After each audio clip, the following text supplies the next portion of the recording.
Well, that was an absolute pile of big, stinking horse shit. I think there's no other words to put that game into perspective than utter horse shit. Now, I'm not going to sit here and rant and scream at the camera saying, oh, we're this, we're that, because quite honestly, we've done remarkably well since the cup final. And today was just a serious bad day at the office where quite a few individual players didn't turn up. And of course, when that happens, that affects the whole team because, you know, you can get away with one or two not being at the races, but when 3, 4, 5, 6 are not at the races, that really does start affecting the team. And we just weren't at it today, really from the off. I was expecting a lot more from Newcastle. I was also expecting a quick start from Villa. Not that quick, though. Obviously, Fabian Schär has to try and block that shot. It deflects in. I think if he doesn't touch the ball, it goes straight to Nick Pope's arms. It was a weak shot, but the deflection obviously just took it away from him. We did respond in the first half. There was a couple of times that we did huff and puff and we caused Villa a few problems. Harvey Barnes especially. I think Jacob Murphy just had one of those games where he wasn't even on the pitch. Same with Isak. Isak was non-existent today. You know, you put that down to many different things. We didn't create a lot for him for a start, but even when he did have the ball, he was very, very poor in possession with it. But Harvey Barnes was the one that looked lively, and of course it was him that got the cross. It was a beautiful cross for Fabian Schär, just nods it through Martinez's legs, and it's 1-1. But even when we get that goal back, Villa goes straight back down the other end, and it's like we're not learning any lessons. They go straight back down the other end, and Asensio has literally a tap in and completely fluffs it. Or that would have been 2-1. But then you've got Ollie Watkins hitting the post. He's hitting the bar. It could have been a cricket score for Villa today. And every single attack that Villa had was coming down our right-hand side. You know, the likes of McGinn, Rodgers, Asensio, Tielemans, they were all... And Ollie Watkins was just having a field day because every time he was getting the ball, he was just charging at us and we were backing off and saying, there you go, son, just have a shot. And numerous times, as I say, he hit the post with a header. He had a shot off the bar. Nick Pope made a good save from him at the near post. It could have been anything at half-time. But it was a kind of game that we expected. You know, both teams... decent teams going at each other, but Villa looked more dangerous. And we know that Villa have a better bench than us. They've got a bigger squad. But I think Jason Tindall, you know, as well as he's done in Eddie's absence, I think he ballsed up today because it was clear in that first half we needed to make a tweak, some kind of tweak on to the tactics to stop Villa flowing down that left-hand side. But we didn't.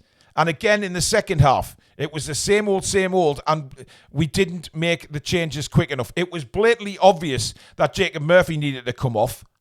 Bruno had an absolute stinker. I mean, he lost his rag today. He lost and got really frustrated, and I think he got frustrated because he knew he wasn't playing very well. But there was nothing coming from the right-hand side from Murphy. There was nothing coming from the middle with Isak. And we just didn't create anything in the second half. One shot, I think, from Isak from the corner of the penalty area, which, to be fair, would have had to been an absolute worldie to beat Martinez from there. But it was just...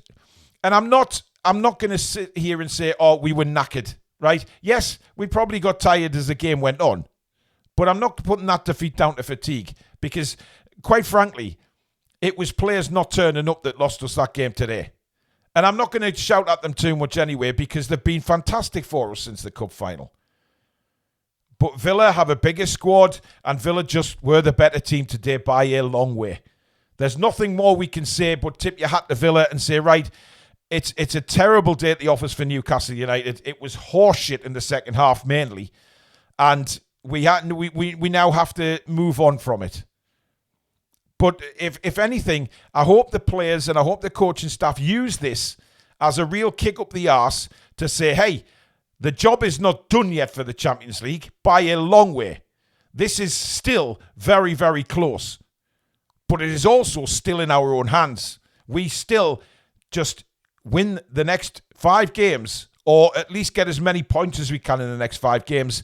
And it should be good enough for the top 5. If we don't make this Champions League, it is going to be so disappointing.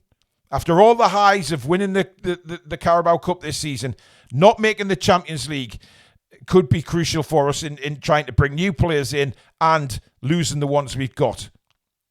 But I think I'm worried a little bit, I have to say, about Isak, because he hasn't really looked himself the last few games, if we're openly honest. And I know people will come at me and say, how dare you have a go at Isak and all of this. But I'm only telling you what I'm seeing on the football field. He's not putting himself about. He's not physical. And when he's got the ball and he's running at people, there was once in the game that he did a fantastic turn and broke forward. That's the Isak that we all know and love.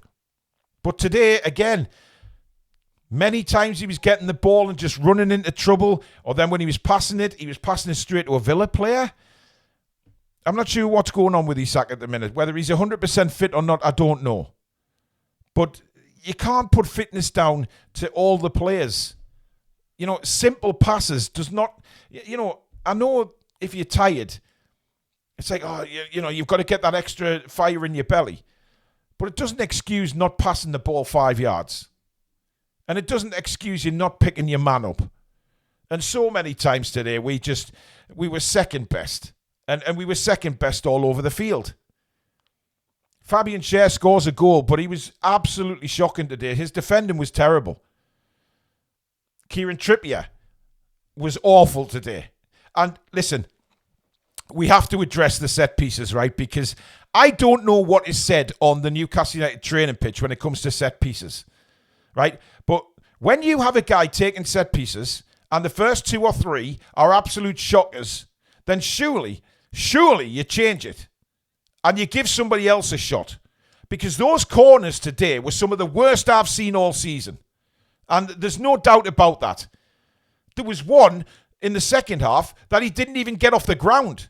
It somehow skidded all the way through, and it took the Villa players by surprise as well. It ended up with Joe Linton, but nothing came of it, obviously. But it didn't even get off the sodden ground. And it wasn't deliberate, because there was 4 Villa players standing in the way. So it wasn't like Kieran Trippier says, I'll drill this along the... It wasn't drilled along the floor. It was mishit. So why is somebody not turning around and saying, right, we need to change this a little bit? Put Tonali or put Murphy on it. Murphy can cross a ball. So can Tonali. Just try something a little bit different. But we didn't. And we kept on persistent with Trippier, and it was shite. But it's one of those games where, I said last week, guys, I said, Newcastle United do not make it easy. And they will not make it easy to finish in the top 5. There will be roller coaster rides still to come this season. Even with just 5 games left, there will still be roller coaster games. And we've got Chelsea and Arsenal, they're tough games as well. This is not an easy run in. So all I can hope for is that we've had our bad day at the office now, and it's a kick up the arse and a reminder that we need to be a lot better. Because if we're not, and we turn up like that, then we're in trouble. But we've got to be positive here, right? And it's very hard being positive after watching a display like that. It truly is. But we are still third in the Premier League. We're still third in the Premier League with 5 games to go. It's not... That game there has not defined our season. Our goal difference has been damaged. But we've also got a week off now, and then we play a relegation team at St James's Park, who we hammered in the away game. Now, we have a chance, and I don't mean any disrespect to Ipswich here, but they are not a great side. And we can go and hopefully recover our goal difference again, because you just never know. That goal difference may be so damn important at the end of the season. You know what I mean? It could be so damn important. And that's why I was so frustrated with the capitulation today. It just wasn't great. And I felt sorry for the travelling fans today, because they've witnessed an absolute shit show as well. Long way to travel for that. But you know what? We've seen it before. We've seen it before a few times with Newcastle United. And, fingers crossed they respond in the right way again. And just sweep this under the table. We'll do our review tomorrow. we'll rate the players, and then we forget the game. And then we just move on and build up for the Ipswich one, because that is now at the forefront of everything. We need to get back on the horse and kick on. And we've got no choice but to do that, because we don't want this result to affect them mentally. And that's up to the coaching staff, of course. The coaching staff have got to turn around and say, right, we weren't good enough today. That was utter bollocks. We'll look at the game again, and then we'll have a few days off and then get back on the training field, which we haven't managed to do a lot this week because of the amount of games. And we put it right at St James's Park next Saturday. That's all we can do. And just, guys, it's not easy being a Newcastle United fan. It's not. But at the end of the day, we love it. We love it, but we don't love the results like this today. But we wouldn't have it any other way with Newcastle United, would we? It's just all been the same. Very, very poor day at the office. But, hey, we battle on. There's 5 games left. 5 cup finals now. Massive, massive, massive games that we simply need to respond in. But thank you very much for watching, guys. If you have enjoyed the show video, please do give it a thumbs up. Very important for the channel. We keep those coming in. And, of course, if you're new to the channel and you like what you see, hit that subscribe button. Come and be part of this incredible community on the Toon Review. And, of course, hit the notification bell so you never miss an upload or a live show in the future. But we'll see you for the review. Thank you very much for watching. Have a good night. Take care.